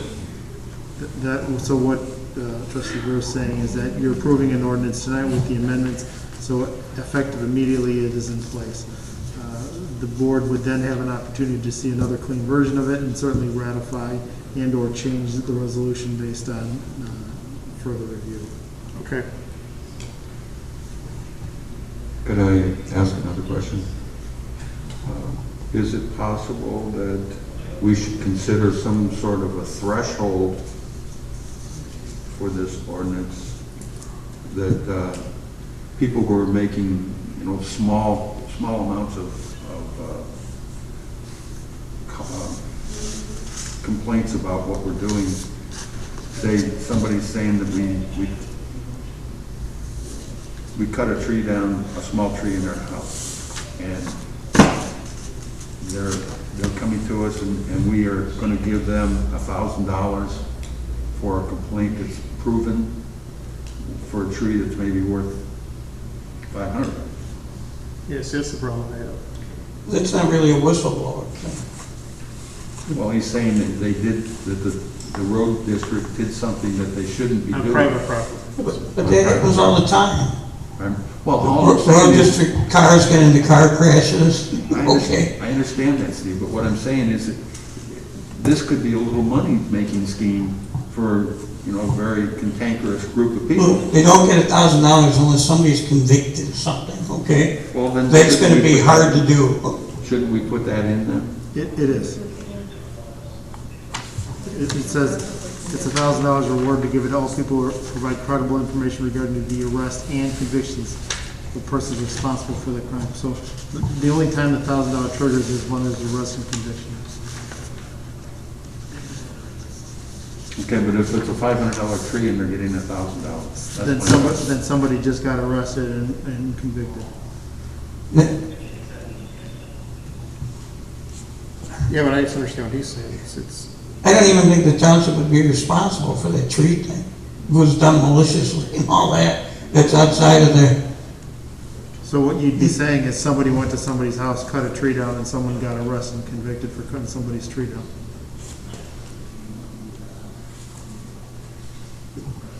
The whistleblower ordinance is really directed at insiders who know things are wrong. Okay, maybe they wait until they're fired or let go, whatever the reason is. It's hard to be a whistleblower if you're not really on the inside of the organization. I mean, an accountant who sees something wrong is charged with a fiduciary responsibility to notify the authorities anyway. All these people that, if there's some kind of a molestation, the township officials are charged by law to report it. So these are things that are just shady deals and petty thefts, maybe not so petty, but it really is directed at township employees more than outsiders. I suppose someone could FOIA thousands of documents and come up with some systematic scam that's been going on for years, okay? But this is really aimed at township employees or former employees.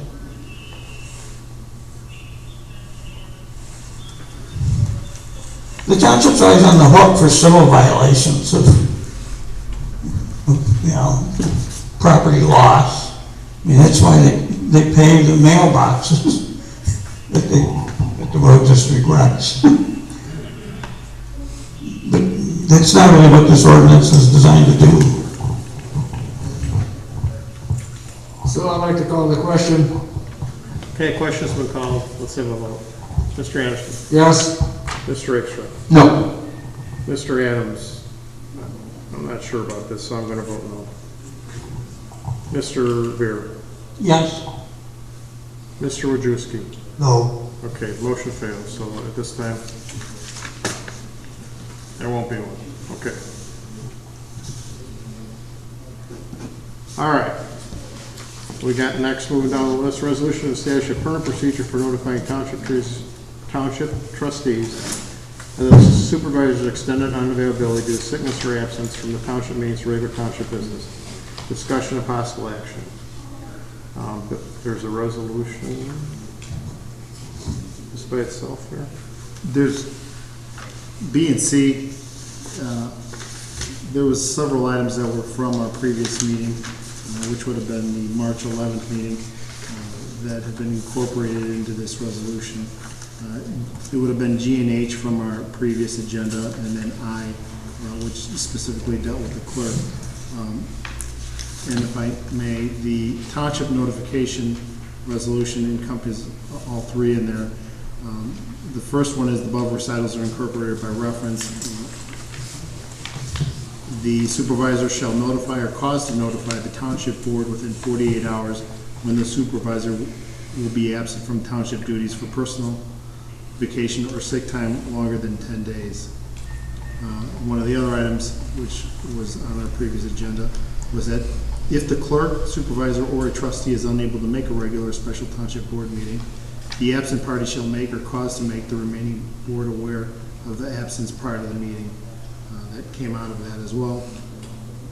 Number 4, if the township electors file any petitions, notices, agendas, or any other documents with the township for the purpose or in relation to an annual or special electors meeting, the township clerk shall forward a copy of the filed documents to the township board within 24 hours of the filing of such documents.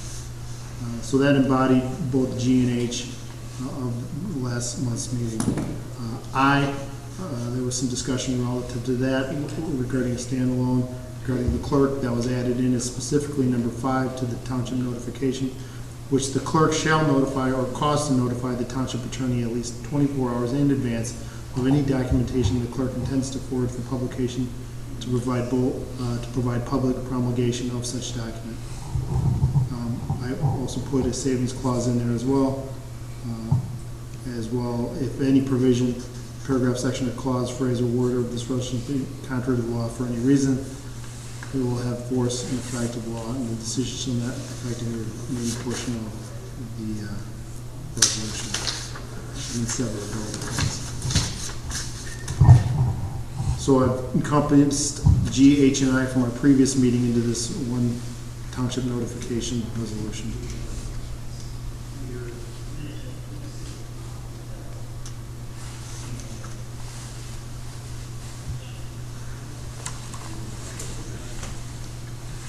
All right. Does anyone want to make a motion? I'll make a motion that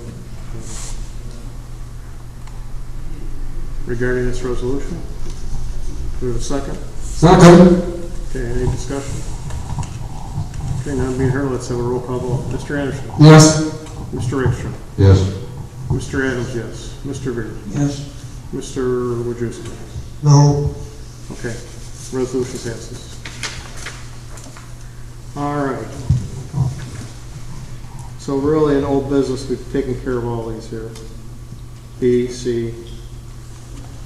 Review of the auger. We're bringing that back.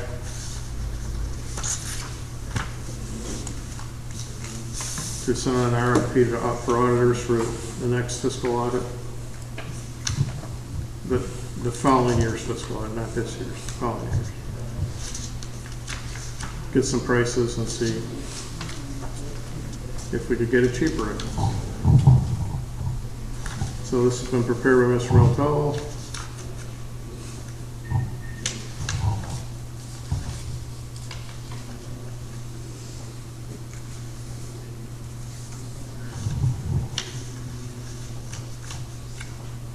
So I'll make a motion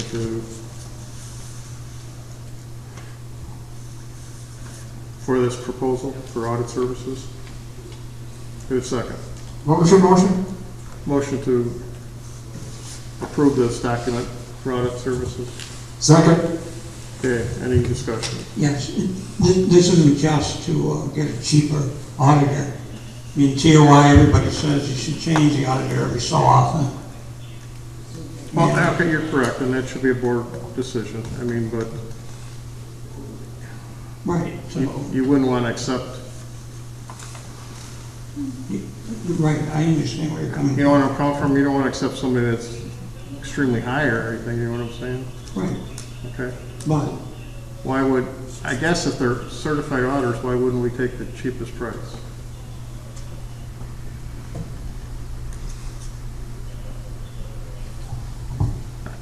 To me, it would make no difference. You would take the cheapest bid from, it's a certified auditor, it's a certified firm. well, it's a fresh pair of eyes looking over everything. Right, and I understand. Which is why TOI recommends I agree with that, that it be changed every so often. but I still would think, But we're not saying you must change, okay? right, we're just saying we're gonna get some prices and see. Because when was the last time this was ever done? It's been done about, I think our current auditors have maybe been here 8 years, and so it's time. Part of the reason that they are here is they're one of the biggest auditing firms in Mchenry County, so.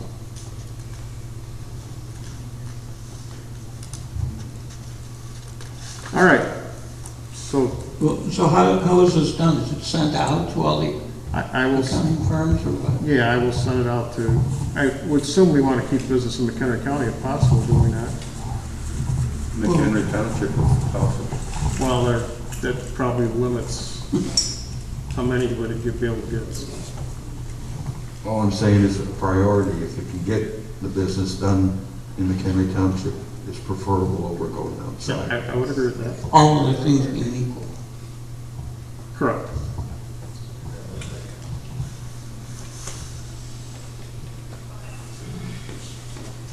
Vote. Let's have a vote. Mr. Ashton? Yes. Mr. Rakestraw? Yes. Mr. Adams, yes. Mr. Beer? Yes. Mr. Pedrusky, done. Yes. Okay. All right. Now we're down to the reports that are in the packet. If there are any questions on those?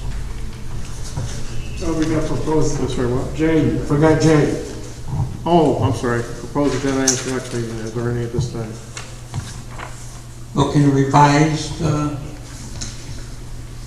whistleblower reward and protection policy be presented at that meeting? Sure. Wasn't that just voted down? Oh, no, it was voted down. No. I'm talking about a revised one with different aspects. You could do that. Sure. Okay, at the next meeting, we can do those different aspects, I guess. Mr. Mills. So how much of a difference does there have to be? Well, Reward amount? it could be the reward amount, it could be the method or the trigger effect by which action can be taken. So if there was other concerns that Mike had, that we could try to incorporate into the resolution. Please feel free to let me know. Mike's concern is, I understand your concern, like if it's like, you know, the value of something's only $200, why would you give somebody $1,000? I get it. And maybe that can be incorporated in then, that there has to be threshold values then. There we go. So then you have a threshold value as to what's being reported. So if it's a $200 thing, that would not be eligible. I think you take the $1,000 out of there. Correct. For the reward part of it. Correct. You still want people reporting, but you don't want to limit the reporting. I believe that I used the word actually. There should be some way of determining a minimum amount and have that be our entry level on this, being able to get the $1,000. A threshold is the word I wanted to say. A threshold. Well, then you could give the supervisor discretion and put a cap on it. Oh, I like that idea. That makes sense.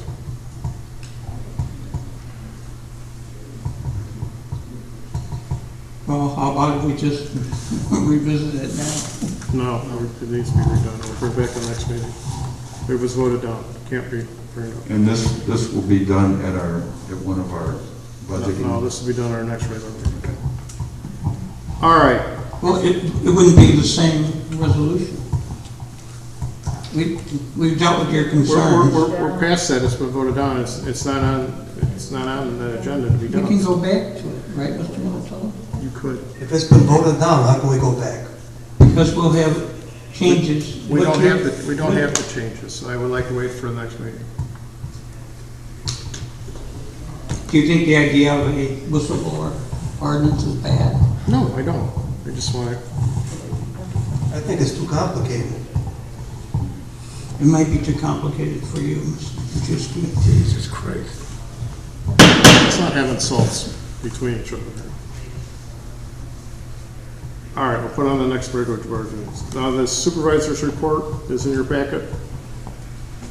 Any questions on that this month? Baseball is going to start playing pretty soon here. It is subject to, and I don't know if one maybe tells me if I look here.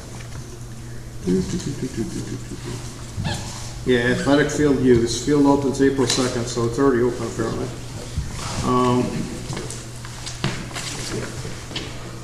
Level 4 play allowed. And I don't know what that means with our parks people do. It's only a certain number of people can play.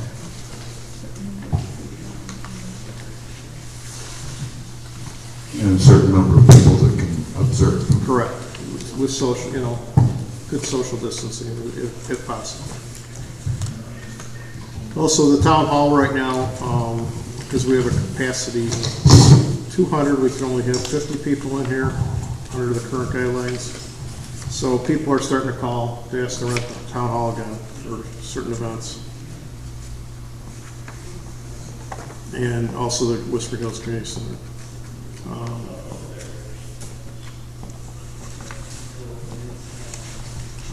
Okay, any other questions on my report?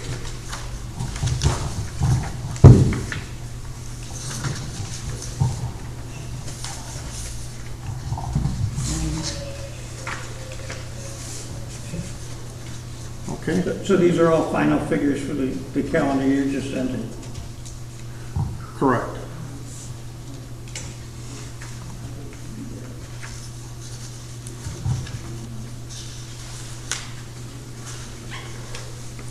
All right.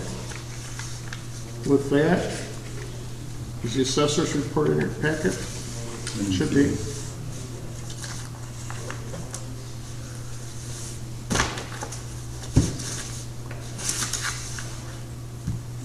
Okay. Highway Commissioner's report is in your packet.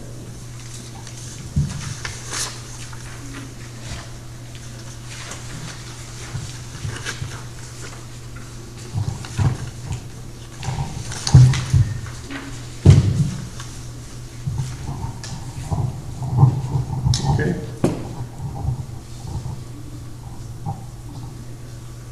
Any questions on either of those? Okay, none being heard. Do we need an executive session? Okay, none being heard for now. Board member comments, limited to 1 minute. Any board members have comments? Yes, I'd like to respond to Stan's comment. Hold on 1 second here. Let me get my thing. Okay, go right ahead. Bob Anderson was elected to do what he's been trying to do by the people who voted for him. So he didn't let his voters down, Stan. You did. You let the people that voted for you down. We are, the next amount of money that's going to be paid by the people who own this township are going to be responding to a reduction in the amount of taxes that they have to pay for the township. I don't see how anybody, even the people out here, this Mchenry Township swamp, can say that that is not a great thing, that they have to pay less taxes. I am furious, Stan, that you actually helped us in the beginning, but you fell off the wagon. I don't know why. And some of us don't have to pay any taxes. Oh, man. Okay, clerk, please, no interruptions from the clerk, please. So I don't understand how you could make the comment that we didn't do our job. We did. Okay. So we're not going into executive session? No. No, you already passed that. We passed that. And, there's no So 5 minutes ago. I brought it up and you didn't, no one said a word. Well, let's go back to it. You passed it 5 minutes We ago. passed it a long time ago. It doesn't mean anything. We can go back to it. Tell them, Mr. Who runs this meeting? You can go back to it. Okay, do we need to You go to- don't. I know, neither do you.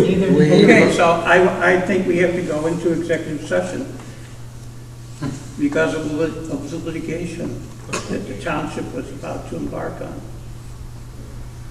And to report about that from our attorney. Okay. What litigation is that? Do you have a motion? Is there a second?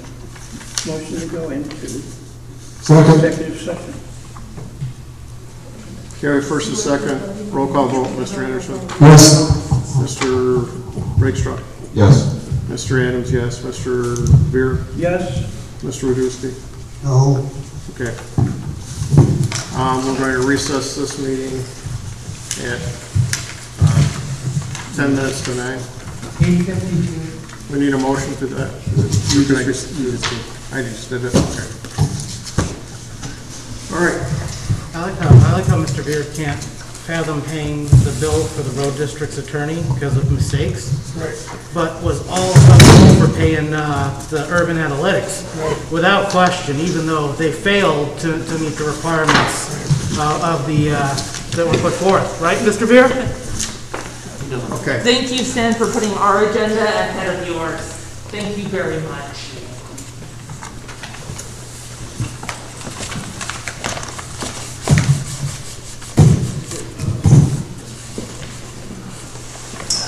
So the question is, what litigation are they going into? I swear he gets an erection just to say executive session. Think about it. My way. So, Stan, are you aware of embarking on some new litigation? No. Not very much. Can I talk to you tomorrow? It was announced at the last meeting. Oh, you're right, yeah, it's litigation for something that hasn't happened yet, okay? That's what it's all about. Litigation for something that happened? Yeah. It was in the last meeting. What was that? But they didn't say it was just pending litigation, which is actually It's coming up. Yeah. Right. No, looking to restore the salaries. Well, that was. No. That's what, the day was announced at the meeting, it was to do with filing some Our kind of special meeting. motion. Is file a lawsuit against who? Not a lawsuit, a motion for judgment, declaratory judgment or something. Was that what we announced at the last? Okay, well, I. It's been declaratory judgment against a. The salary stuff. Right, but something that wasn't signed and isn't enforceable because of that. Correct. Right. Don't you have to have somebody you're filing against in order to do something? It's like I could get it convicted for murder before I kill someone. Right, exactly. Well, there's also the thing about trying to keep the next board from taking an action. That could be what. That might be it. Yeah, okay. Yeah, that's Yeah, but that's awful. yeah.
upset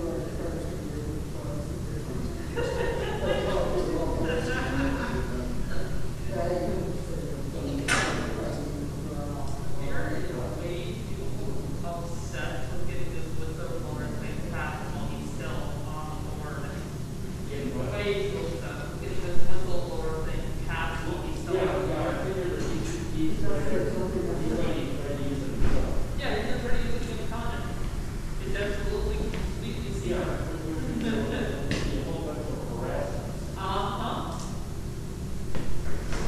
There'll be a ton of harassment, none of which will actually come to fruition until the time is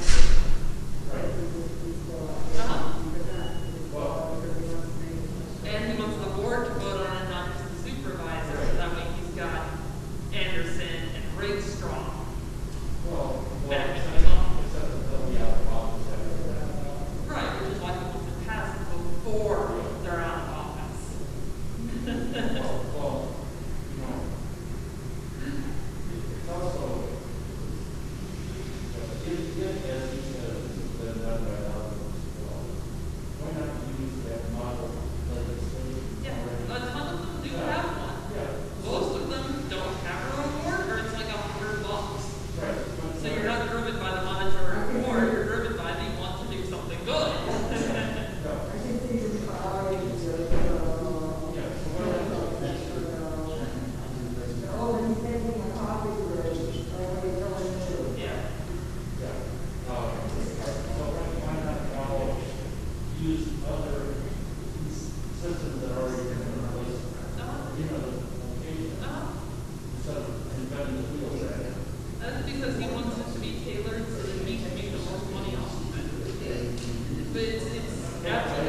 40 years, yeah.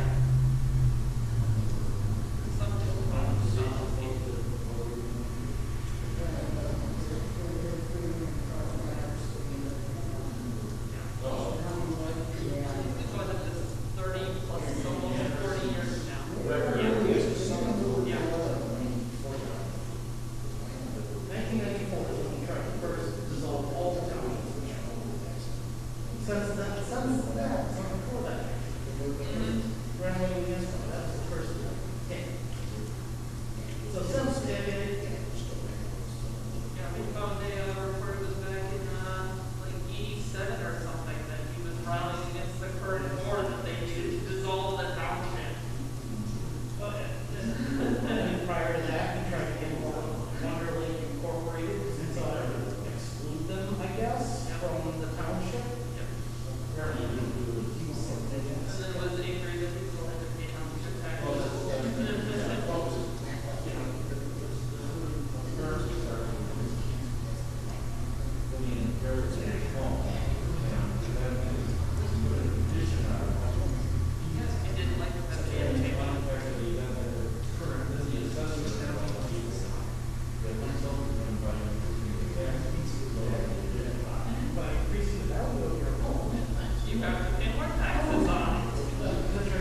skip, your own shop, everything.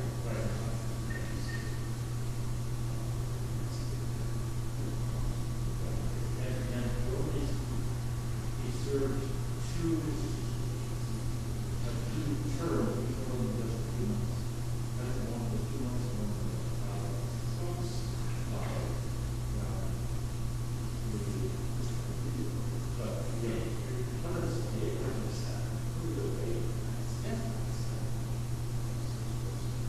740, but some people never got it. I'm curious where that 168 was. Go ahead and keep that. There you go.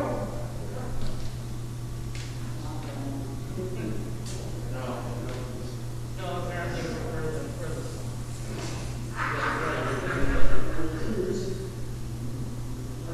That's a good one.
You know, on that whistleblower ordinance, I'm sure there's a lot of legislation out there in other places.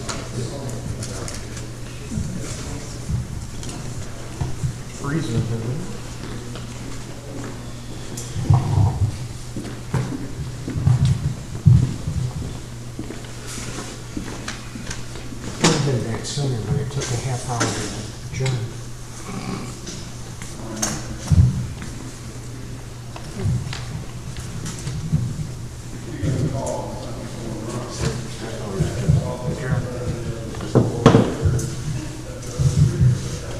It's 9:19. Everybody here? This is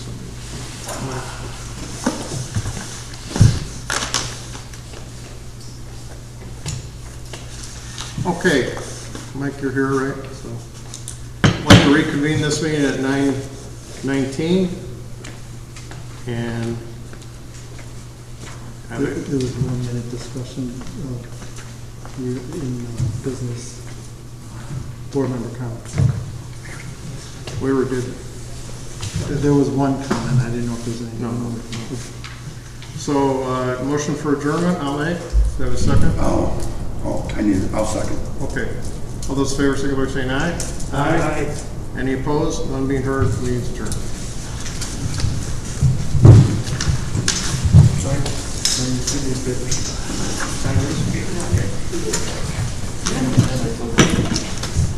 Good night, everyone.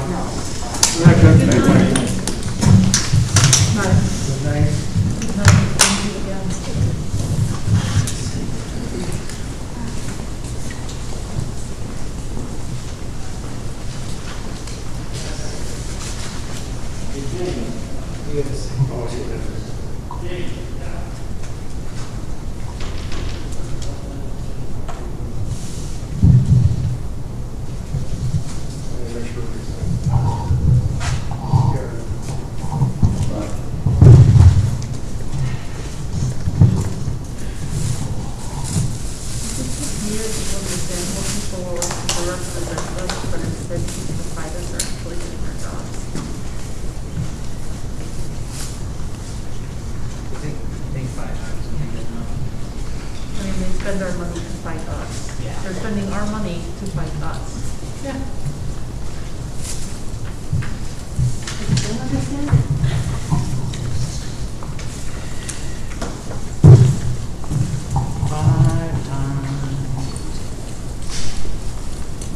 Give me your mic, I'll turn it off. I don't know about you, but I like paying for business services. I like living in a nice township.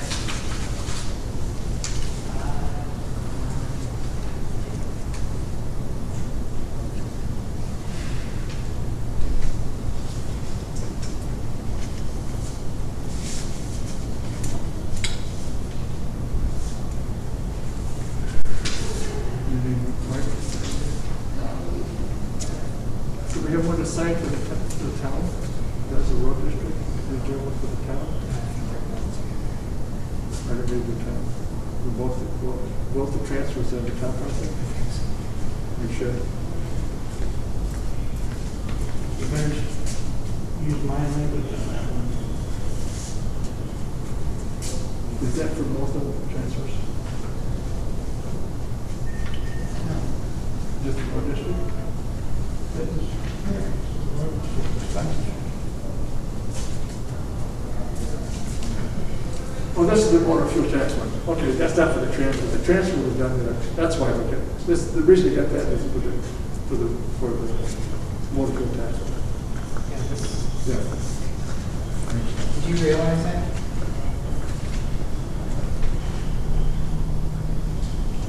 What was this, Steve?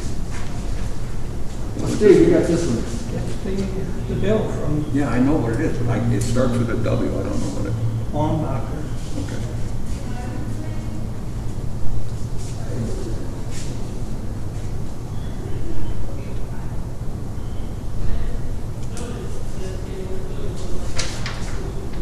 What's that?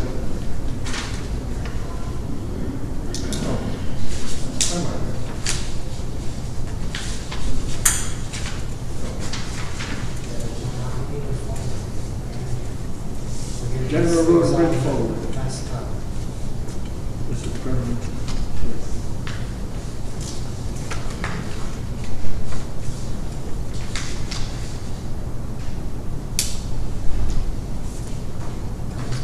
Steve, you got the. Thanks for using WebEx. Visit our website at www.webex.com. Is that General Road Bridge? There, let's see. Pick it up. Okay, so, Where's the other sheet? here. Okay. No, there's another copy. Yeah, there it is. Here. Should be able to see. I used it. But I'm changing it.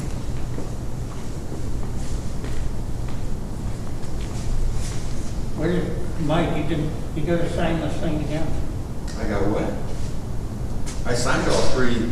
Yeah, but you didn't put the exception in. Because when this goes to court, on the line. Maybe this is general road and bridge. Where is it?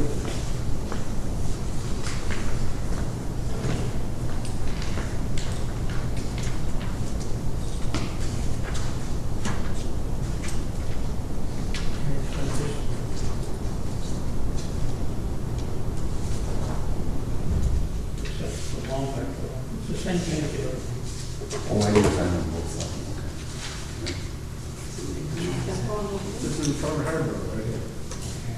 It's being decided.